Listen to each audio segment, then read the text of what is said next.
Bienvenidos a este su podcast Antropología en Contextos.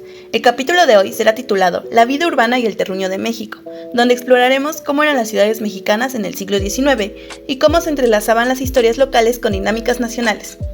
Basaremos nuestra conversación en dos textos claves: Terruño, Microhistorias y Ciencias Sociales de Luis González y México hacia 1850 de Carl Christian Sartorius.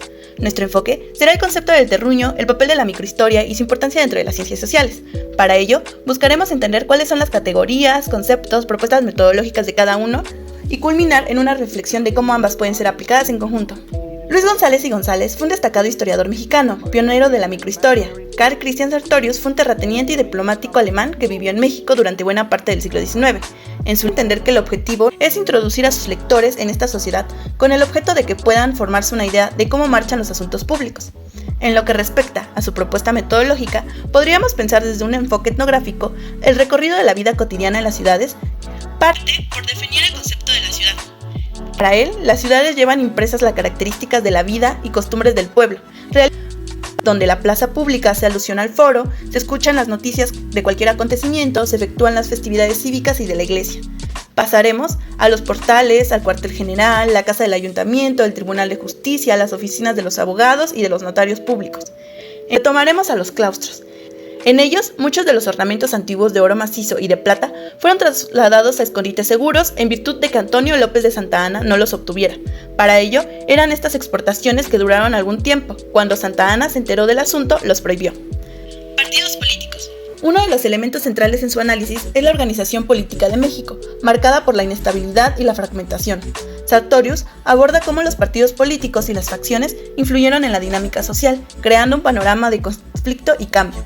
Este contexto de lucha por el poder se verá reflejada en la vida cotidiana de los ciudadanos. ¿Liberales? Están formados por abogados, médicos, funcionarios del gobierno y terratenientes de las provincias, hombres progresistas que santanistas, un grupo minoritario que incluye a militares que está formado por partidarios de Santa Anna, español o el de la aristocracia, que hace tiempo había sido abolida y olvidada por el pueblo. Dicho de otro modo, este es el partido monarquista. Su ideal consiste en que un príncipe español o francés ocupe el trono de México. Organización política. La mitad de los componentes del Senado es escogida por la Cámara de Diputados y la otra mitad por la Asamblea de los Estados individuales. Su misión consiste en revisar y confirmar las leyes aprobadas por las Cámaras de Diputados. Cada uno de los estados tiene su propio Congreso y su administración, lo cual será importante tener en cuenta para comprender por qué se dieron distintos procesos a lo largo del país. Los indios. Los indios puros forman comunidades separadas de los suburbios, en las comarcas donde ellos dependen de la agricultura. Son independientes hasta cierto punto, y en la capital de la ciudad, provisto de pequeñas redes, capturan peces blancos, ranas y ajolotes. En pequeñas canoas se desplazan a lo largo de los anchos canales. Algunas de sus ocupaciones consisten en tejer esteras de espadaña, en extraer sal de los lagos salados o bien colectar tesquequite en los campos. Ahora, te preguntarás, ¿cuál es el objetivo de todo el recorrido? Sartorius examina cómo las interacciones entre diferentes grupos sociales, la política y la economía moldearon la vida en las plazas públicas y las instituciones políticas del país. Factores que desestabilizaron la vida agraria en México. El surgimiento de las periferias, el deterioro de la economía comercial y el poder de las élites en el altiplano central y el desplazamiento hacia una producción campesina y ranchera durante la larga etapa de descompensión que siguió a la independencia. Cuando se refiere a la política, no había existido oficialmente, solo administración y justicia, pero se volvió parte central de la sociedad mexicana, ya que las élites y los que aspiraban a entrar en ellas empezaron a maniobrar buscando el control sobre el Estado. Aspectos fundamentales, provocación de los conflictos agrarios. Primero, el nuevo papel del Estado como instrumento del poder de las clases de la élite. Segundo, el objetivo de los liberales políticos de negar a las comunidades campesinas el derecho de la tenencia de la tierra. Conforme aumentaron en poder político, los liberales proliferaron las insurrecciones agrarias. El Estado Nacional, el liberalismo y la política agraria. Antes de 1821, el Estado mexicano era parte de un régimen colonial con sede en España, cuya principal interés era controlar una colonia que generaba una inmensa riqueza en la plaza. Mantener los recursos de la tierra y la independencia política de las comunidades campesinas era un modo de limitar el poder de la élite en el centro de México. Como resultado, fue la supervivencia de una considerable autonomía entre los aldeanos de las regiones del centro y del sur, autonomía en base de las relaciones de explotación en simbiosis que enlazaron a muchas haciendas con los aldeanos y sustentaron allí la estabilidad rural. Cuando los conflictos incitaban a los aldeanos a pelear contra la élite y sus haciendas, los tribunales coloniales fungían como mediadores aceptados. Con la independencia desapareció el papel del mediador. la población del agrario, que en realidad estaba aumentando su dominio sobre la producción rural social, empezaban a favorecer al campesino y al ranchero. La filosofía política de la igualdad del individuo servía de plataforma para atacar los privilegios de la aristocracia terratenientes, la iglesia y el ejército, pero también los derechos corporativos de las comunidades campesinas. Los cimientos del liberalismo hispánico se desarrollaron en la Ilustración española del siglo XVIII. En la época de la posición liberal española, Napoleón empezó a filtrarse el liberalismo de la legislación que afectaba al México agrario. El primer éxito del liberalismo de México. Los mayorazgos proporcionaron una garantía del Estado contra la división o pérdidas de patrimonios en tierras que sostenían a las mayores familias coloniales. El liberalismo impugnaba a los mayorazgos. Las dislocaciones habían dejado fuertes deudas y carecían de fondos para financiar las operaciones de las haciendas. Los ataques de los liberales a los derechos de las comunidades campesinas provocaron debates y conflictos que fueron en aumento. Combinada con el nuevo papel del Estado como instrumento de poder de las clases, la oposición liberal a los privilegios de las comunidades campesinas ayudó a provocar gran parte de la violencia agraria del siglo XIX. Las tierras de los pueblos, no enajenables anteriormente, ahora podían ser vendidas o perdidas por deudas, una vez que se volvieran la propiedad privada. En 1820, la abolición de la tenencia comunal de la tierra fue propuesta. El régimen nacional no llegó a ninguna clara decisión y dejó a los estados que se enfocaran en el tema desde su perspectiva regional. Retomando la tenencia comunal de la tierra.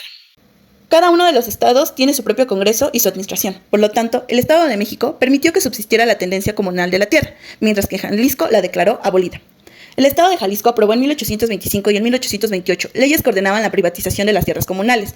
El liberalismo era fuerte en esta región y las condiciones del campo eran distintas de las del altiplano central. En Jalisco, la economía de las haciendas se había desarrollado tardíamente en la época colonial y estaba en más conflicto con las comunidades campesinas que en un enlace simbiótico. Algunas de las insurrecciones. Las insurrecciones de 1810 hasta 1816 revelaron dos patrones de resentimiento como base de las revueltas rurales en México. La revuelta de Hidalgo surgió entre residentes de haciendas del Bajío obligados a soportar condiciones cada vez peores de subordinación y de seguridad. En Jalisco, en la Sierra Gorda y en otras partes fueron resultado de los agravios sentidos por los aldeanos campesinos atacados en su autonomía. Fueron los ataques a las autonomías campesinas pauta secundaria de la insurrección de 1810. La crisis de la década de 1840. La debilidad económica de las élites y la fragilidad de su nuevo Estado, la guerra de 1846 y 1847 con los Estados Unidos, costó a la nación grandes proporciones de territorio. Varias insurrecciones rurales de masas desconocieron el poder de la élite y de su Estado dentro de México. Derrotada en la guerra y expuesta a varias insurrecciones internas, la élite mexicana se halló a fines del decenio de 1840 ante su mayor crisis desde la independencia. La insurrección de la guerra de castas de Yucatán se originó en los agravios sufridos por los campesinos mayas a finales del siglo XVIII. Otra gran insurrección regional de los últimos años es la de 1840 en la Sierra Gorda. El Gorda trató de reunir a campesinos amenazados en su autonomía con subordinados de haciendas que pedían condiciones más favorables, no solo en la Sierra Gorda, sino en zonas adyacentes. El conflicto del Istmo de Tehuantepec. Conforme los aldeanos robaban repetidas veces la sal y tanto haciendas como aldeanos confiscaban el ganado que prestaban a los terrenos en disputa, el resultado fue otro violento conflicto precipitado por la oportunidad que ofrecía la guerra contra Estados Unidos. A partir de 1848, las regiones que formaban los actuales estados en México, Hidalgo y Morelos, generaron numerosas protestas rurales que se desarrolló un extenso conflicto agrario en todo el núcleo del altiplano central. Para 1850 estaba desapareciendo la estabilidad del que había sostenido a través del siglo en el centro de México. Con la tiranía de las relaciones de explotación en simbiosis y con el creciente predominio de los conflictos en relaciones haciendas-pueblos, se buscó poner en fin a la tenencia comunitaria de la tierra. Y en 1849, México declaró abolidos los derechos de la propiedad comunal. Ahora, para hablar sobre González, Terruño, microhistoria y ciencias sociales, podemos entender su metodología desde un enfoque etnográfico y antropológico, volver por vía de la memoria a las raíces perdidas como una manera de reintegrarse al terruño. Objetivo del texto. La microhistoria, más que el saber, aspira al conocer. El relato microhistórico comporta, por definición, la comprensión de los actores. Parte de la microhistoria se interesa en todos los aspectos de las minisociedades.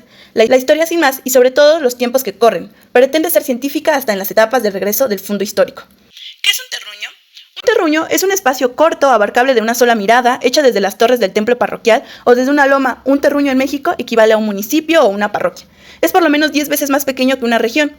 La población en cada terruño nunca fue numerosa, todas en estrecha relación con el ambiente físico, ya por prácticas agrícolas o ganaderas, ya por el afecto. Los vecinos de la comunidad pequeña parroquial no solo viven de actividades primarias, también se sienten emotivamente unidos.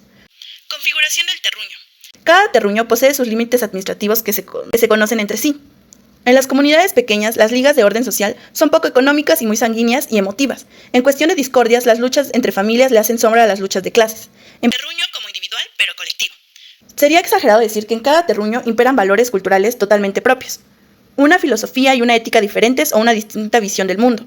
Es posible escribir ampliamente de las culturas locales, de los valores que le dan sentido y cohesión a cada uno de los 3.000 pueblos de la República, y es raro encontrar comunidades que no tengan sus propias maneras de dar gusto a las células de la sociedad mexicana. Cabe aclarar que hay matices éticos o costumbres que las diferencian de sus vecinas. Múltiples Méxicos. Ignacio Ramírez llegó a decir que México no era una nación, sino un conjunto de naciones diferentes, un mosaico multicolor. La importancia del terruño. Según Ina Dinerman, los primeros estudios que se realizaron sobre los indios del México rural enfocaron a las comunidades como si fueran entes autónomos y no piezas de un proceso regional, y aún más amplio que la región. En un país de entrañas particularistas que revela muy poco de su ser cuando se le mira comunidad nacional, hay que verlo microscópicamente como suma de unidades locales, pero sin dejar de atender a esas otras unidades de análisis que lo son el región, el estado y la zona. La importancia de lo microhistórico. En pocos países del mundo, como en México, se justifica el análisis microhistórico como método para dar con la clave de México.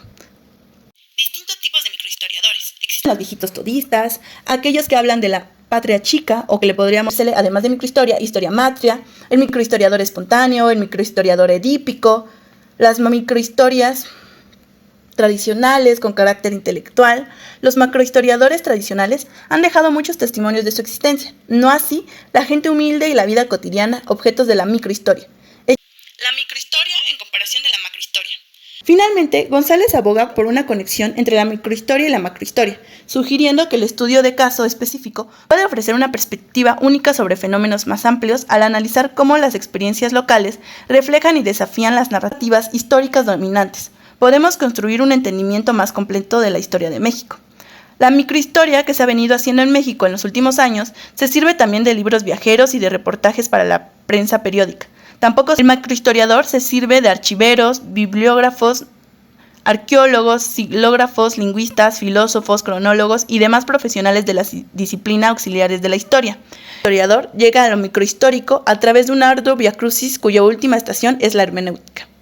Mientras la macro intenta descubrir leyes casuales, la microhistoria se reduce a la resurrección de los pequeños hombres de estatura normal y a la vida cotidiana de comunidades pequeñas. Función de la microhistoria.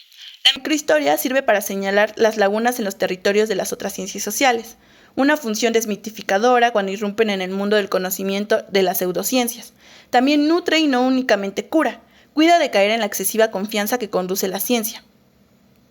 Un terruño acarrea el renacimiento de algunos valores positivos del pasado, función conservadora, la muerte de ciertos lastres históricos, función de catarsis, y la previsión del futuro próximo de una minicomunidad, función profética. Autores. Algunos autores que se hablan en la lectura son Lucien Febvre, que escribe: "Nunca he conocido y aún no conozco más que un medio para comprender bien, para situar bien la historia grande. Este medio consiste en poseer a fondo en todo su desarrollo". También habla Claude Morin-Segura, Lewis y Henri Lefebvre. Cualquier trabajo de conjunto debe apoyarse en el mayor número posible de monografías terrúñicas y regionales. Hasta los economistas requieren de nuestros servicios, colegas microhistoriadores. La nueva microhistoria indaga los avatares de un terruño, desde su función hasta el presente. Pregunta por los sucesivos actores y acciones de la minicomunidad. Para finalizar este capítulo, al examinar las obras de González y Sartorius, se evidencia un rico diálogo entre sus enfoques, metodologías y propuestas que permiten una comprensión más profunda de la sociedad mexicana en el siglo XIX. Ambas obras utilizan metodologías que se enlazan, aunque cada una se enfoca en diferentes aspectos de la realidad social. González se centra en la microhistoria, buscando entender los matices de la vida cotidiana y la construcción de identidades locales. Por su parte, Sartorius adopta un enfoque más macro, analizando las estructuras políticas y sociales en un contexto más amplio. Esta combinación de enfoques permite abordar la complejidad de la sociedad mexicana desde las experiencias individuales hasta las dinámicas colectivas. Las obras de González y Sartorius no solo ofrecen un análisis detallado de la sociedad mexicana en el siglo XIX, sino que también nos brinda un marco conceptual que resuena en la actualidad. La investigación de González sobre el terruño y la microhistoria nos permite entender cómo las experiencias individuales y comunitarias moldean la identidad colectiva, mientras que las perspectivas de Sartorius acerca de las dinámicas políticas y sociales en México hacia 1850 nos ayuda a contextualizar estas experiencias en un marco más amplio. Para finalizar, nos despedimos de su podcast Antropología en Contexto.